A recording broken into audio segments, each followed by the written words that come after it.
we are not rattled. We will do whatever works in our good interest, and we are ready. And he says that Iran is ready with all the arsenal. Iran has already released the pictures of those underground missile teams, which according to them are in multiples and hundreds, but American intelligence says there are only 4. American intelligence even shows Iran is not even near of having a nuclear bomb. They might have a small tactical weapon at best. And tactically with S-300s, which are not working, and some old vintage systems, there are no match to American, American firepower. But all the launchers are ready. All the missiles have been put on the launchers. And what I was explaining you on Saturday regarding 𝗣𝗏𝗏𝗫, the maximum range of an Irani missile is 2,200 kilometers, and 𝗣𝗏𝗏𝗫 is 2,400 miles away. So there is no Irani missile which can practically reach that American airbase. And in the meanwhile, Iranis are also ready. And what I was hearing that they have put F-16E Hornets, they have put a lot of machines. And I was reading also some of the interesting scenarios, how Americans are planning to have the attack. And what Trump said, you would have never ever seen anything like this. So a big attack is on the way. If I broadly do a rough cut calculation, with 5 bombers, sir, you can drop 10 of these bombs. And what you exactly need, you need 4 of them to destroy all the nuclear facilities of Iran wherever they are. But you, at least with one shot, you can have 10. And we don't know what are the surprise elements within which America is holding close to its chest. Now, Khamenei says we are ready and all that. Mohammad Barghouti says that Iran will not negotiate with America and we are not going to come what you have. And what does 𝗏𝗍𝗍 says? 𝗏𝗍𝗍 says, we are ready for negotiations, but not direct negotiations. Some indirect negotiations we are okay. And even the supreme leader, that is Khamenei, has approved these indirect negotiations. So Khamenei seems to have a problem in direct negotiations. You know why, sir? Because if you sit in front of me, like I'm America, you look tinny-mini, you look dwarf. So I'm trying to avoid that. So I'm trying to be bigger, and I'm trying to send, okay, tum jaake baat karo, you go and talk. That is the game plan of Iran. But the thing is that Iran is literally running out of all the ammunition, all the propaganda they have. And it's a matter of time. I think Iran will be bombed, and because they are not going to sign it, Khamenei will not let his ego go down. Mohammad Perkezi said, we are all ready. It will be a big mistake if they touch. We will evaporate this, and our missiles will reach American assets and targets. I now, here is a confusion. I don't know any American asset or target which is in the range of Irani missiles, but there are. Forget Divulgasha, that is out of the range. What are the American targets within the range? Bases in Iran, bases in Kuwait, bases in Qatar, and there are bases in Kuwait, Qatar, and Bahrain. Besides that, there are bases in Turkey. So if you look at bases, all the bases where the American bases are, but the major three bases which are in Kuwait, which are in Qatar, and which are in Bahrain. And remember, one of our episodes, we have already told you, Iran has, I don't know how they managed to occupy these 3 inhabited islands instead of Hormuz, and they seem to have placed a lot of arsenal there. From these 3 islands, now their missiles have the range of hitting Qatar, Bahrain, and even Kuwait. Now, from mainland Iran, it's not possible to do it, but from these islands, and depending on the command and the kind of arsenal they have developed that capability to hit, which is even validated by the American intelligence. So here the things change a bit, and that might change a few plans here and there. But Trump knows, and they know if they have to do one decisive strike and eliminate all. It is not a piecemeal job. Like in the case of Houthis, there were around 30 targets which were identified. When they sent the B-2 bombers there, all the 30 targets, sir, were eliminated at the same time. Because the targets were such that the Houthis had meshed them. What is a mesh is, they can be in any formation, I mesh them. So if this one is attacked, this one will send a missile to this and this and this, and all of them will start shooting. So Americans knew if you even do a piecemeal job, you attack one, 29 will throw the missiles out, and they don't care where it goes. Whatever hits, whatever misses. So what they had done, they identified all the targets, and simultaneously, they eliminated all the 30 in one single shot. That is where the American precision and all comes. So with these 3 islands, now they have 3 of the main bases of America, which are somehow in their hitting range. I assume there are, there are missiles and there are batteries there. In the meanwhile, Iran claims that they have a hypersonic missile, which I don't know how true it is, and THAAD cannot stop it because it flows below the range where the THAAD can intercept, and it is some 22 max. I have no idea does a missile like that exist or not, but that is what Iranis claim. So there is something which Iran has under its sleeve, and don't forget, it will not be a technology of Iran. It will not be what Iran has developed. It would have come from People's Republic of China. Let's not kid ourselves. Only they would have patented into 𝗏𝗍𝗏𝗏, or whatever, Farhan, whatever. So there will be a Chinese angle into it, and China has a reasonable hypersonic missile. Let's give it that to Chinese. I mean, I don't know how much is the endurance and how much is the speed, but it falls in that kind of a hypersonic gamut of the weapons. Now imagine if some kind of like that is given to Iran, and they have these 3 islands which they occupied. So this changes a lot of things. Their missile street doesn't change a lot of things, but this changes a lot of things. And 𝗏𝗍𝗍 is saying, I want to do a indirect negotiation. And Trump has even said that I am going to introduce now secondary tariffs on the Iran. So that is, the primary tariffs are there. So secondary tariffs are, if you as a second party or a second country are also going to deal with Iran, you will also have tariffs, right? If you're indirectly even doing business with Iran, you will have tariffs. So that will be the idea to cripple the Iran's economy, which they are trying to manage through Pakistan, through smuggling here and there. That will be to cripple the Iran's economy. That is what Trump is talking about. And Trump is talking about that on Wednesday. I'm also going to reveal the super tariffs. The super tariffs is tariffs which are from almost except 10 or 12 smaller countries. Every country will have tariffs. So that tariff super sheet is going to be revealed on Wednesday. That is 2 days from now. Will reveal in which what is called a global tariff list. So what are the global tariffs Americans are going to impose on anybody to everybody? So that is to be revealed on Wednesday.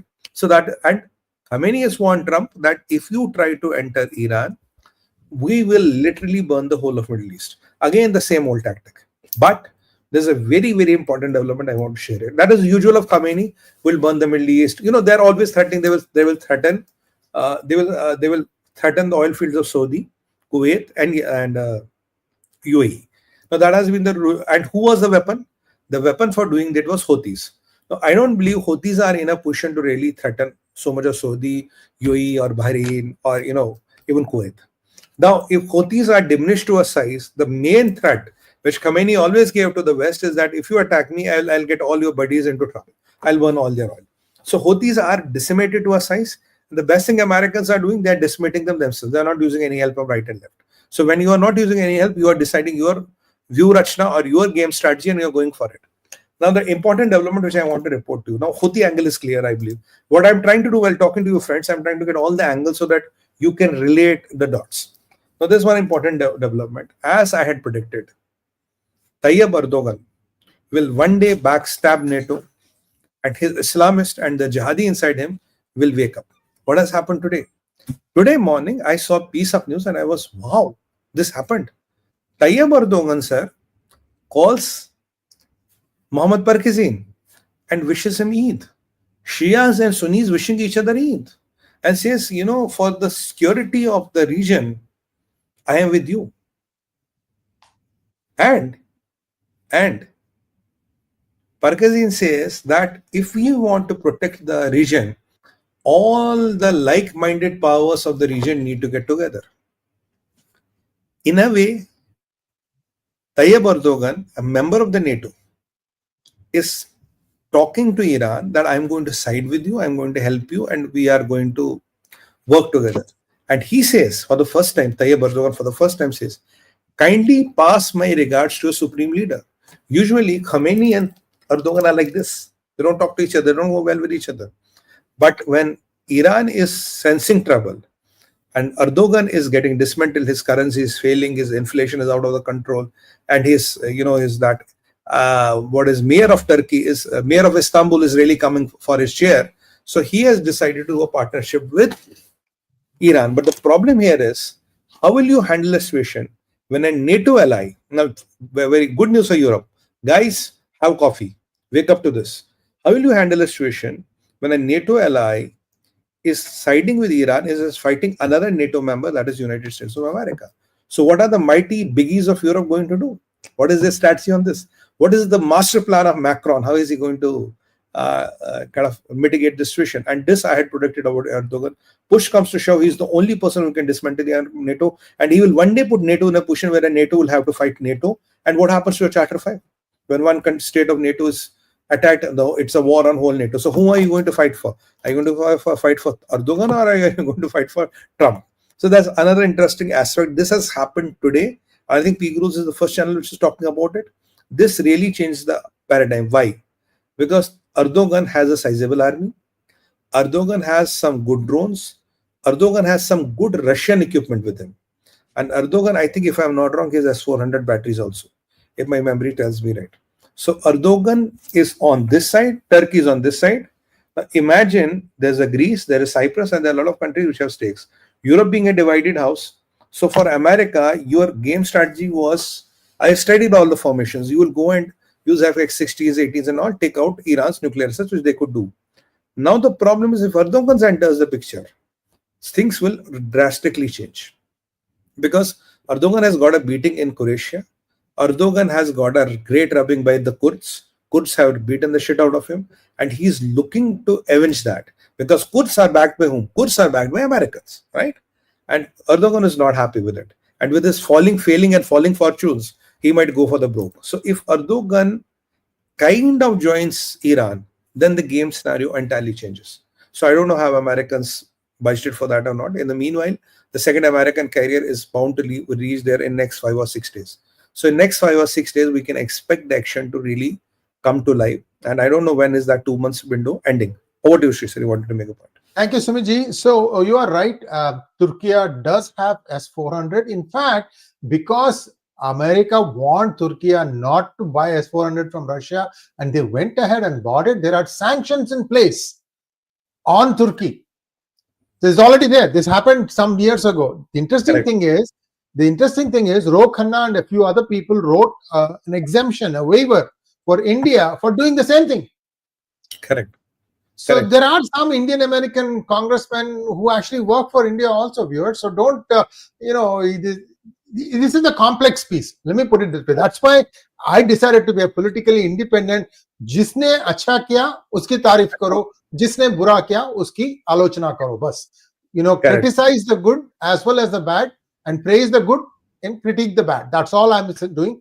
Another little thing, I'm seeing some messages here that NEET exams are going to be in May, and these are all boys who are preparing for this. Let me just scroll back. Just give me 1 second. I'm going to scroll back. Yeah, here. Sri Krishna ji, NEET aspirants, my NEET exam is coming up on 4th May on Sunday. Beta, all the best to you. Mahadev's Ashirwad is with you. And one small piece of advice. Today, these days, IPL is going on. You completely shut yourself off from this IPL. Go to bed early. Wake up at 4:30. 4:30 in the morning. 6 o'clock is sunrise. 1.5 hours before is when Brahma Muhurta starts. 2-3 hours of daytime learning is the same as that 1 hour there. Your mind will be fresh. You'll be able to absorb all the stuff. Please listen to somebody who has done this and succeeded in life. So please do this thing, and your future is set. If the entire world wants to watch IPL, let them watch. You close your door, go to sleep, get good night's sleep, get up early in the morning and prepare for it. All the best. Now, go back to you. Yunus ka poison ke baare mein we were going to go to Yunus poison. Yeah. So, Khamenei wo part we have covered. So, the things are going to flare up with Iran. I don't see them backing out, but Turkish angle is what I'm going to personally watch out, because this can be, and this and 3 islands is where the scenario change a bit. And remember, 𝗟𝗏𝗏 𝗔𝗏𝗏 is only in office for a month. Before that, there were a set of people who had their own agendas and their own fantasies. Now, Yunus is poison. Now, this Yunus, we have always been saying he is a country manager, I call him, country manager of Deep State, Soros, Obama, and Clintons. That is what he is. Now, what did he say? Well, first he went to China. We discussed that on the Saturday. And what did he, the Teesta project, he tried to regenerate, he tried to give advantage to China, legitimacy to China, everything. Now, today, Yunus has crossed all the lines. This baboon is talking about that there are 7 states of India, that are our seven states, pride of India, Northeast, which we love, which we pride, and which we are going to defend by heart, sword, and sweat, and to the last drop of blood. He says these states are landlocked. And Bangladesh is only the guardian which takes them to the sea, is the guardian angel to the sea. And with Chinese money and Chinese investment coming in, this whole region can really grow, prosper, transform, and all that. I don't know where the hell do you bloody get these illusions or delusions that Northeast is your business? Who the hell gave you the authority to do that? What the hell do you think you are? You are just small chicken shit. You are a temporary person running the affairs there, and you bloody dare to call our Northeast as some part of your feudom. And I completely endorse what 𝗟𝗏𝗏𝗧𝗏 Kutumbakam said. You wanted to build an Islamic caliphate in Bangladesh, and you are a stooge of Obama and Hillary Clinton and Soros. That is what you are.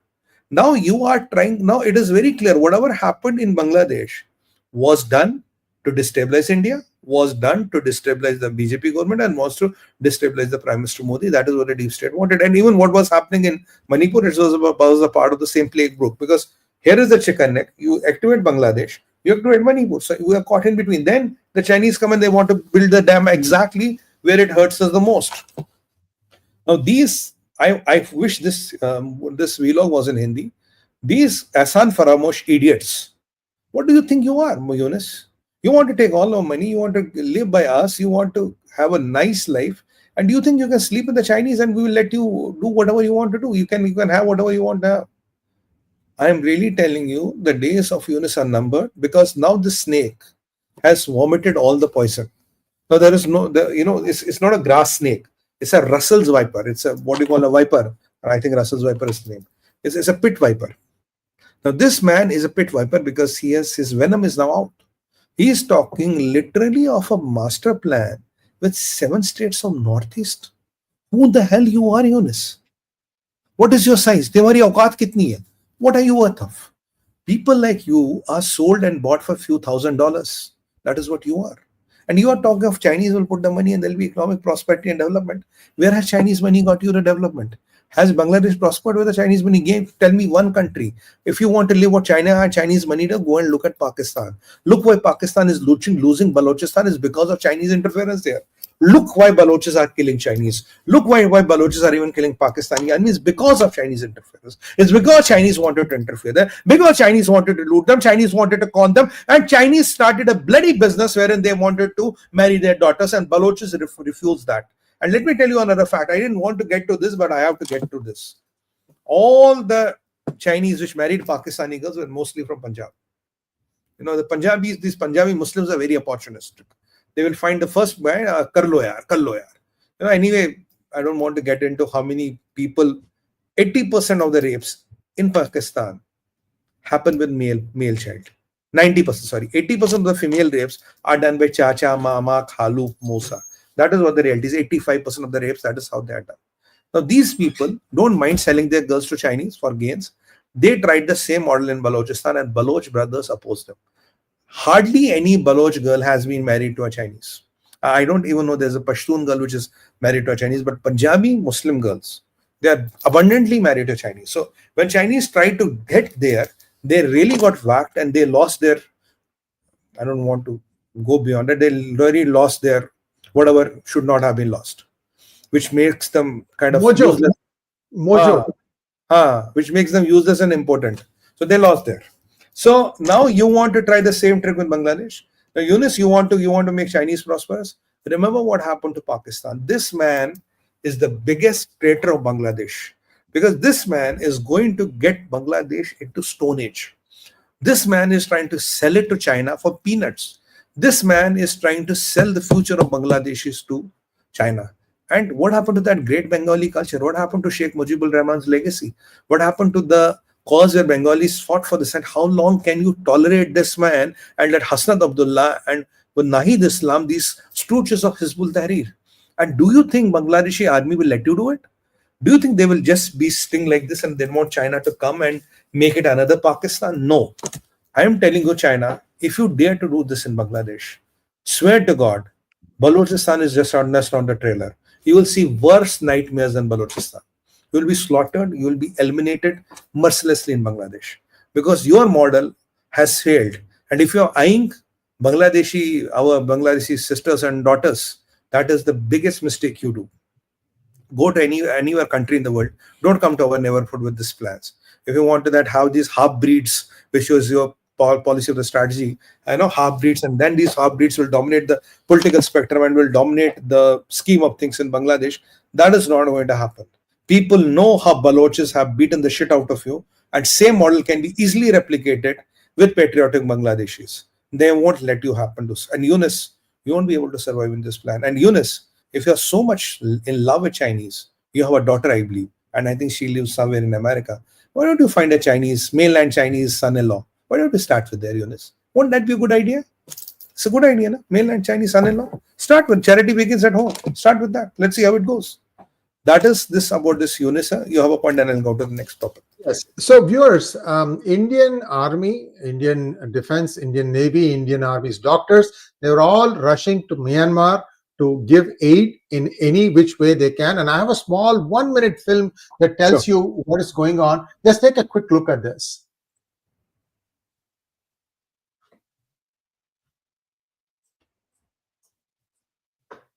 Okay.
It's really wonderful, wonderful.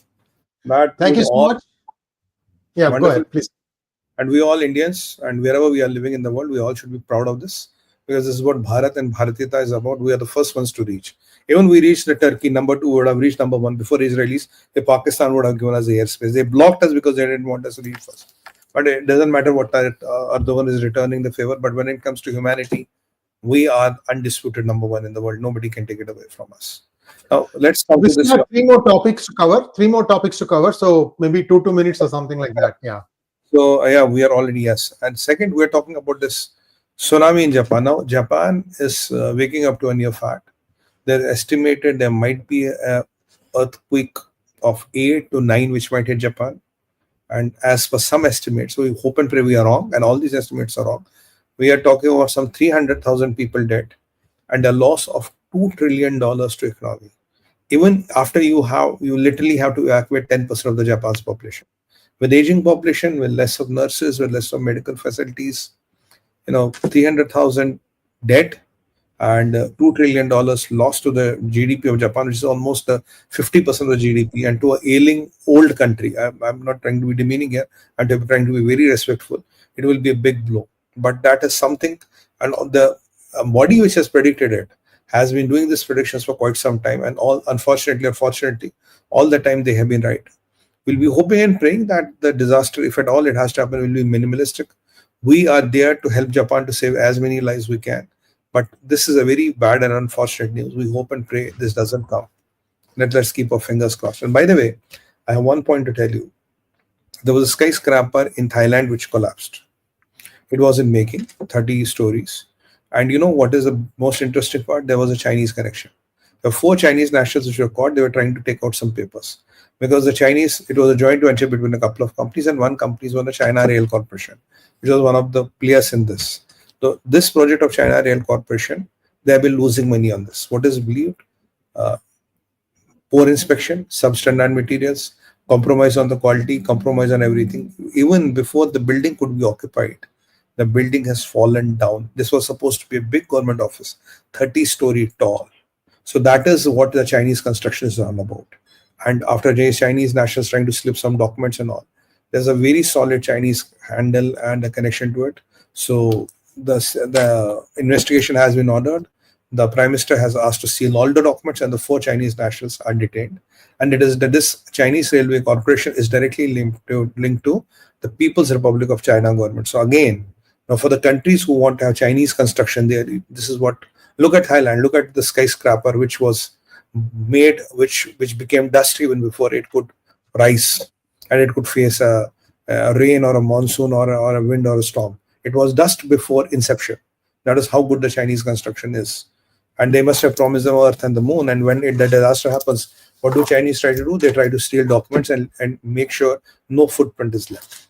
And it is all in the open media what we're talking. Then we're not casting any aspersions. After that, let's move to the next topic. Putin's plans. Now, what are Putin's plans? Putin in Russia-Ukraine conflict. Yesterday, Trump has been fuming. He says, "Oh, I'm pissed off with Putin, and Putin is not trying to end this war, and all. And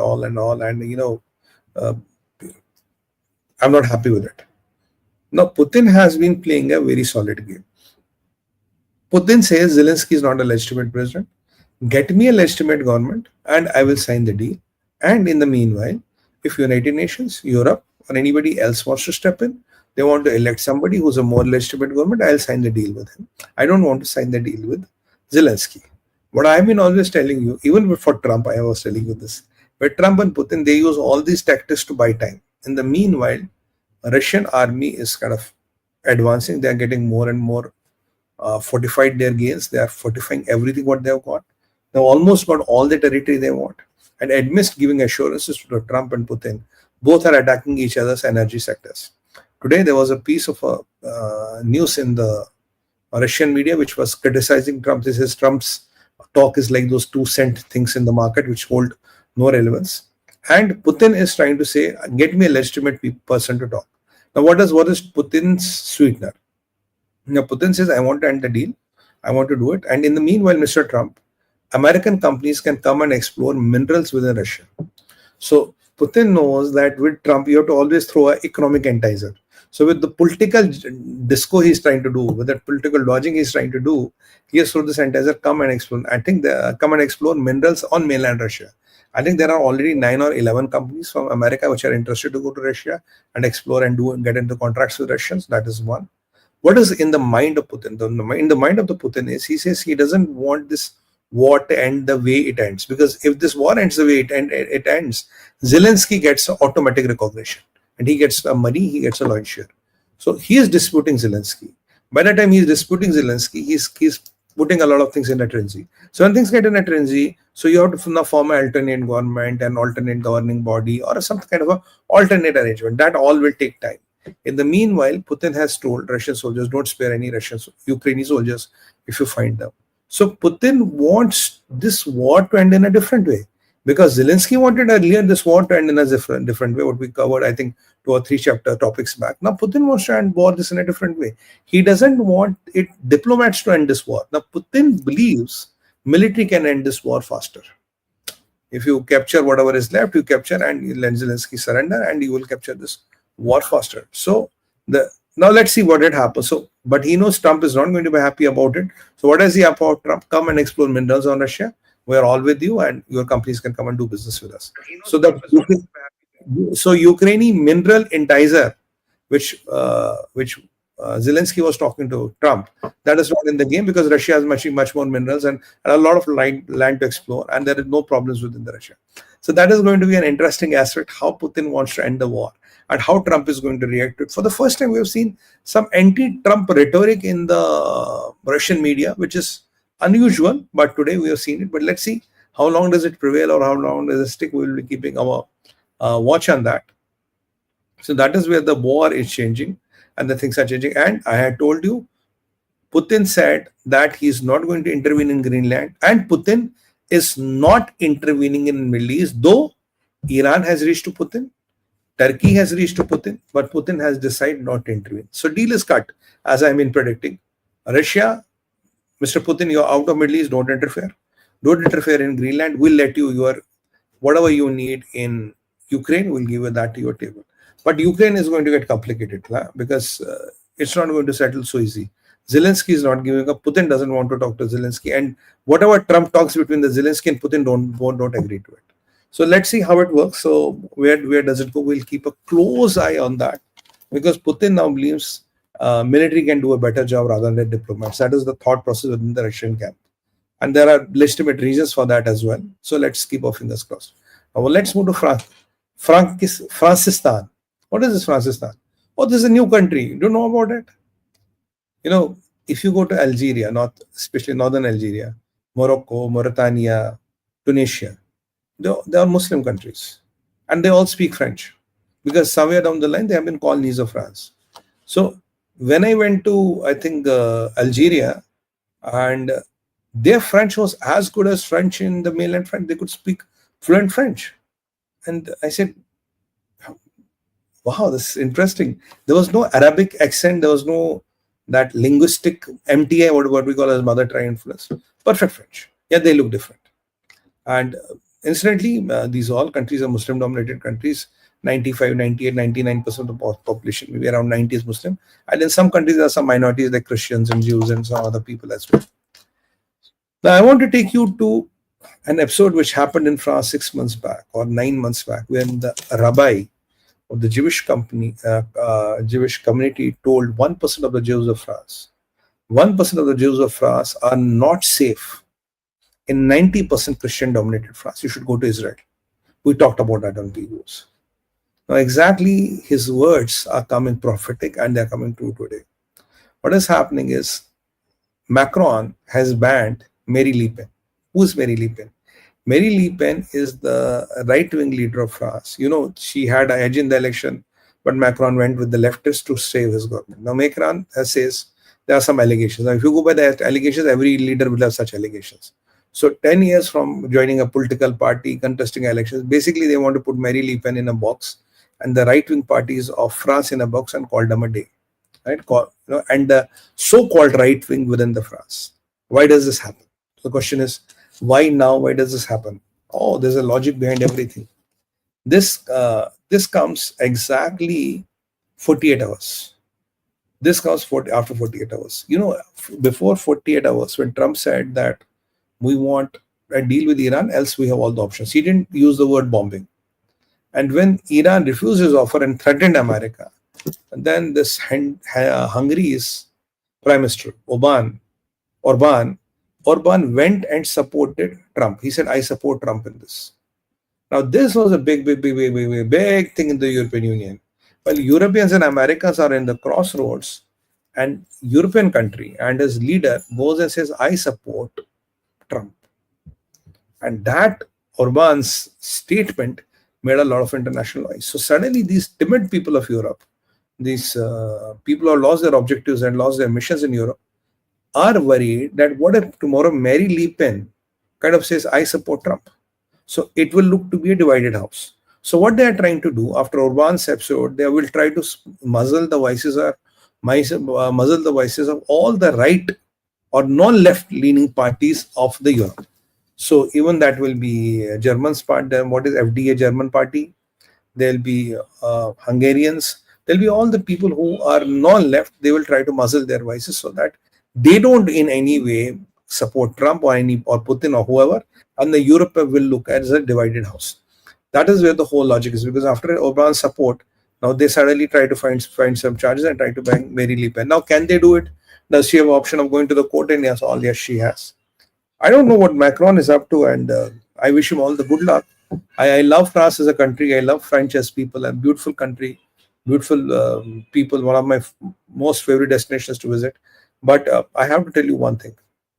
The fact remains, you might look at France whatever way you want to look now. 2025, this what I'm going to say, will go in history, Mr. Macron will go in history, sir.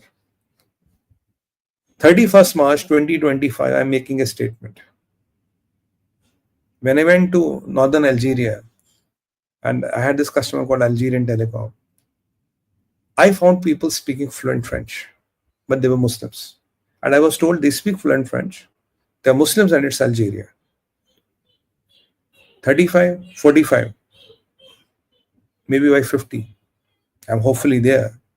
If I again go to France, now this time around, I won't be able to make a difference. Is it Algeria or is it France? Because every second child who is going to a school has a name Muhammad, right?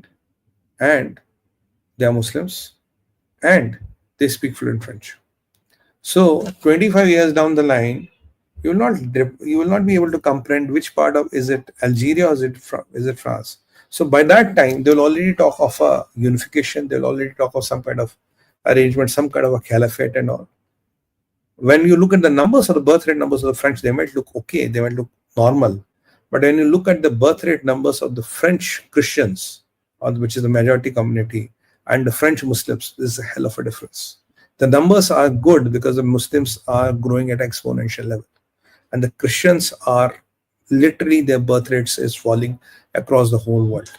And I would want to quote Elon Musk. He says, what is the biggest threat you see to the world? He literally said, without taking the name Christians, he said, Christians are not reproducing. They're not even at the 1/4 of their replacement rate globally. That's a big concern. But anyway, that's their problem. So at that point of time, my favorite France might be called FRANCISTAN. So I'm giving you the idea today. Have this note.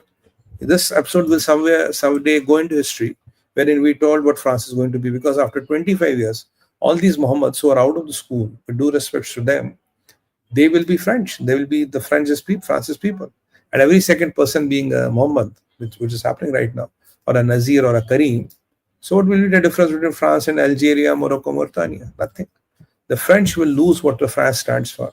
And one day, don't be surprised what I'm going to tell you. This might hurt you, but I have to tell you. There was a St. Mary's Cathedral in Turkey, and it had a lot of relevance in the, in Christian values and beliefs. Good. And one day that became the Blue Mosque. So if Versailles one day becomes some red mosque, and Arch of Notre Dame one day becomes some blue mosque or something, don't be surprised. Don't think I never told you. And Mr. Macron, if you think you're going to put put Mary Le Pen out and be some 4 years more in power. But what you are going to do is you are going to betray your future generations. And if tomorrow red mosques and blue mosques start coming up in France, when history will look for a culprit, your name will emerge as the number one. Forget Mr. Macron protecting the Europe. Forget being the wartime economy of the Europe. Forget having a nuclear umbrella for the Europe. Forget sending your troops to Ukraine. I think what you should really worry about is what is your demography looking like in 20 years from now? And how will the France look like? And how the hell you're going to make a northern Algeria and a Paris look different? Because in my opinion, the way which you're headed is mission impossible. A real one, not a Tom Cruise's fiction one. This is a real one. And mind it, Mr. Macron, you are not Ethan Hunt by any chance. Namaskar. Thank you so much, Sumit-ji. And now let's take a few questions. First one is from Magnet Ranga. Namaskar ji. It was great to see Bharat being probably the first time send relief to earthquake affected. Modi ji said Bharat believes in Vasudiva Kutumbakam. It wasn't, I think it was honest and real. We believe in humanity, sir. When it comes to humanity, we Hindus, we Sanatanis, I don't mind. I will not run away from my identity. We are the number one. Nobody beats us on that. And that is what Modi ji is saying.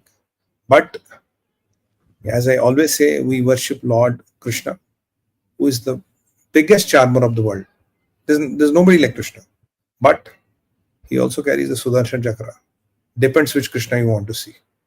So we have a Basri here, and we also have a Sudarshan Chakra here. So our humility should not be seen as our weakness. That's my only limited message here. Next one, please. Muthukumar Sundaram wants to know, P. Guru, should Bharat set up some sort of a post in Balochistan for listening purposes, or we have to maintain relationship with them like we do have with Afghanistan?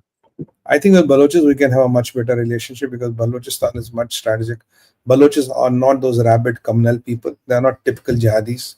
While as Afghanistan, I believe there are no good or bad Taliban. That is my personal stake. Taliban are Taliban. They might change a flavor a little bit here and there.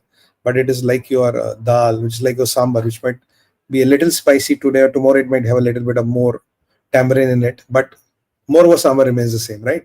That's what the Afghani Taliban are. Let's not befool ourselves, good Taliban or bad Taliban. That is what Americans do for their convenience. Yes, for Balochistan, we should have our stakes. We should be early in the game. I believe we are early in the game as far as I know. I mean, I can't talk more, but I think we are quite ahead in the game. And friends, I've been always telling you for last 1 year, we have to kiss Mullah regime of Iran goodbye. And push comes to it has happened. Where is Iran today? To kiss them goodbye. Next question, please. Aditya wants to know, what kind of arsenal does India have if we have to take on Iran? We will not need to take on Iran. Iran is not going to attack us. But, you see, Shias and Sunnis fight each other, right? They don't like each other. There are a lot of differences. And at times, you have seen a scenario wherein there are Patriot missiles, batteries in Makkah, run by American Christian soldiers, protecting the holy city of Makkah from whom? Houthis. They're missiles. And who are Houthis? They're Shias. I mean, this is the reality of the world we live in. There's no exaggeration here.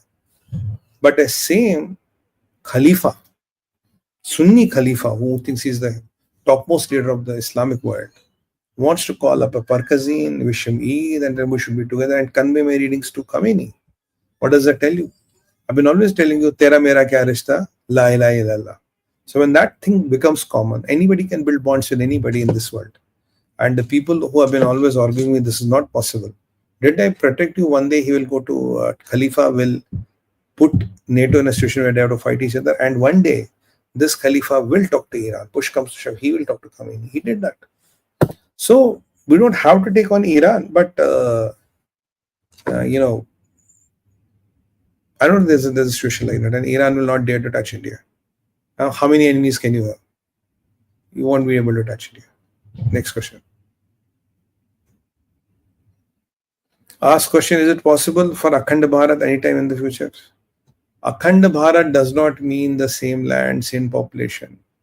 Hindu population gets diluted by that idea. When Hindu population gets diluted, demographics get diluted. Demographics get diluted, there is no democracy, there is no secularism, there is no election. It will be only selection by elimination. Idea of Akhand Bharat, what it used to be maybe a few hundred years back, is only possible when there is complete and 100% 𝗟𝗚𝗡𝗍. Else, it's a very difficult proposition. Next question. 𝗔𝗍𝗍𝗏 Bhushan ji is asking, sir, Chinese forces are now in Gwadar through not in uniform. Thus, they provide any help to Iran. There's a war with US. Look, China will never ever dare to confront the United States of America. They are all went. Their arsenal is all crappy. They know what it is. No, I always talk about to my friends, I got this car which I didn't know it was Chinese, and then I named it as Fujian. I named it because it's like the Chinese aircraft which looks jazzy but cannot do shit. So that is what my car used to be. So they know what their limitations are. So they will never ever dare to touch Americans. That is what they will not do. So don't worry on that. They are in Gwadar to protect their interests as long as they can, because they don't trust the Pakistani army any longer. But let Eid go. After that, the Baloch regiment, which targets Chinese, they are sting ducks for them. Sting ducks. And by the way, they are PLA commandos. They are not private contractors. Sumiji, we still have a fair amount of questions to go. Sendil Kumar, member for 4 months. Thank you so much. Next one, please. Kamal Monga wants to know, is Modi going to keep quiet? When Yunus makes wrong statements about Bharat states, what is Modi government doing? I think you should not get provoked, but you should hit Yunus where it hurts him the most. That is what the need is. And I think time has come. The way Trump is handling the things, he's very vocal about his ideas. He's very vocal about his plans. Some of our diplomats, I interact with a lot of them on TV debates. Some of them still believe that taking the middle path and saying nothing is the greatest diplomacy. I think that has to change. That syndrome has to change. It's not necessary you have to take the middle path and say nothing. You have to say where you have to say. And I think MEA will be issuing a statement tomorrow, and they will be picking up this issue. And Mr. Jaiswal will be taking down Yunus black and blue, and uski औकात दिखाई जाएगी उसको. He will be shown his औकात tomorrow. But I think the snake has shown his colors. That is what I want, how I look at it. I'm not surprised. This is what Yunus is. See, this is called getting a rise out of somebody. Say something, provoke something. After all, who he can't even lift a little finger against India. What does it make a difference? Just because you're discussing about this statement of, oh, he said this, he said that. The thing is, don't say anything, act, and that will take care of everything. Yes. Where it hurts him the most. Yeah, look at the unknown army. What is Pakistan able to do anything about it? What can you do? Next one, please. Som Kumar wants to know, P Guru's intellectual, could they explain about Britain's Keith Starmer's position? Phase 1, just bring it to your table. Namaskaram. I think Som Kumarji, you have spoken about Keith Starmer. Now, in the bigger scheme of things and the bigger geopolitical gains, I think this man is not worth the airtime. Honestly, I think Khamenei deserves more airtime than him. This man is just, somebody from the Jurassic era who still believes we are relevant, we are the big boys of the world. I read there was a chapter in our Hindi book. It showed that there was a Nawab Sahab. He was bankrupted, even the women did not have clothes, but there was a door, and that door, they had a big Shahi Parda, that old Parda which was there. And everybody thought Nawabs are very rich and they're very well-to-do and all that. One day that Parda fell down, and even women were not having enough clothes to cover their bodies. So you are waiting for that Parda to fall down. That is what UK is today. Let's not give him too much of talk. 𝗥𝗘𝗙𝗪 wants to know, will there be a coup against Yunus? Remember, sir, what was his name? The Krishna's cousin brother, who used to abuse Krishna after Shishupal. If Yunus wants to become the Shishupal, God be merciful. Number is going up, 97.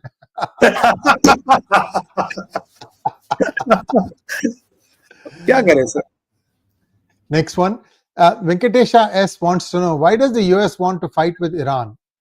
I'll tell you one reason, what I know. First, Trump does not want hegemony of Iran. Trump does not like Iran controlling Middle East. Trump does not like OPEC controlling oil prices. Trump wants oil barrel at $67 a barrel so that American industry can thrive.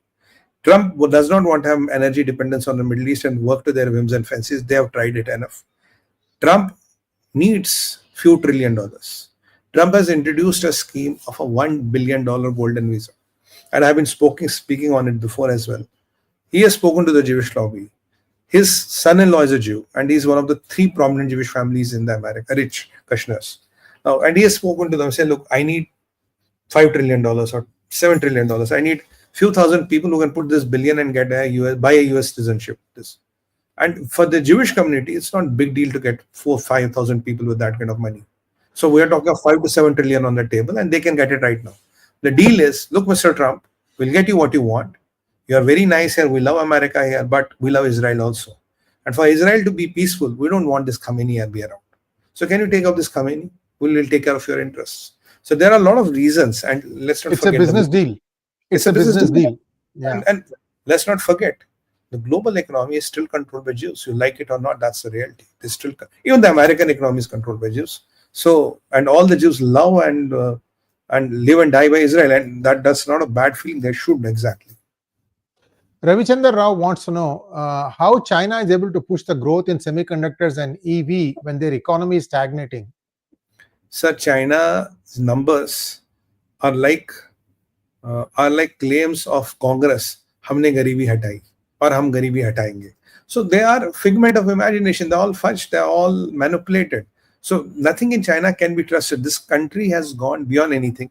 I could not come yesterday. I had an interesting topic. Maybe we'll do it in the week. This is about these EVs and all, and how this has really started hitting them and hitting them very bad. So China is China. I mean, they can come up with anything. They can tell you anything. They can really come up with any number.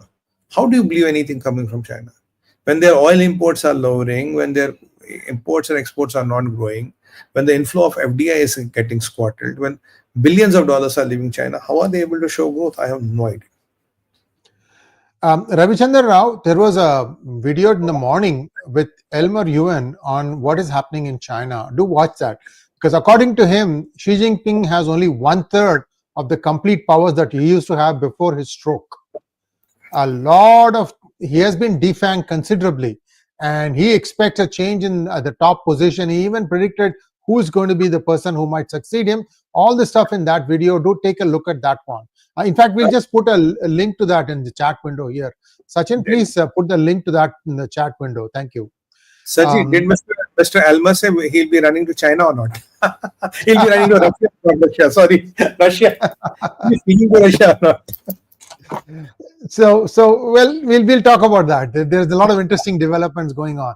Bobji wants to know, sir, if Hasina is sent back to Bangladesh as PM before carving an area for Hindus, Hindu Desh may never happen, because Hindus will not want to embarrass her by carving the area after she leaves. No, that's not called like embarrassing her.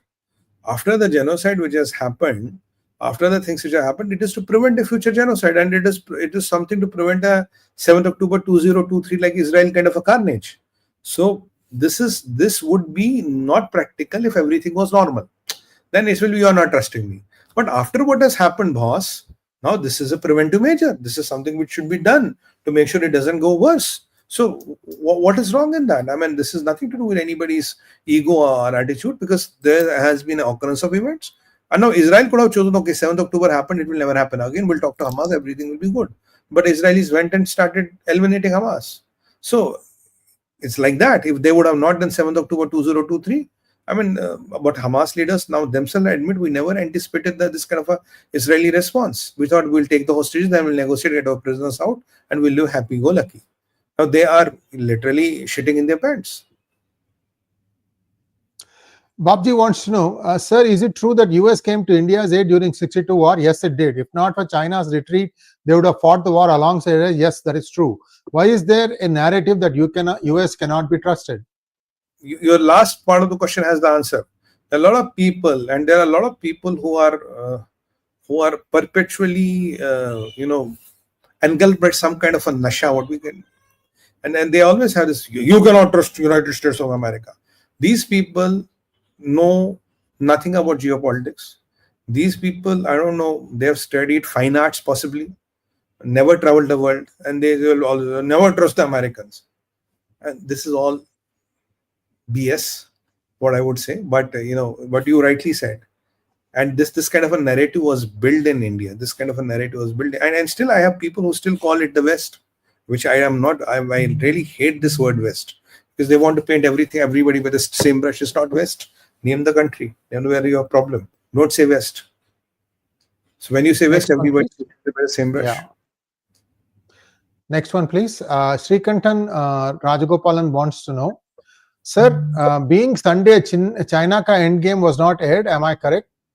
Yeah, it was not yet, because unfortunately I had some medical emergency, which I had to leave Saturday, almost in the middle of the program, and Sunday I was occupied with that. Now the things are a bit under control, so that's why the program could not be aired, and our apologies for that. We'll probably do it on Wednesday. We'll probably do it on Wednesday. Yeah. We'll cover it up in the week.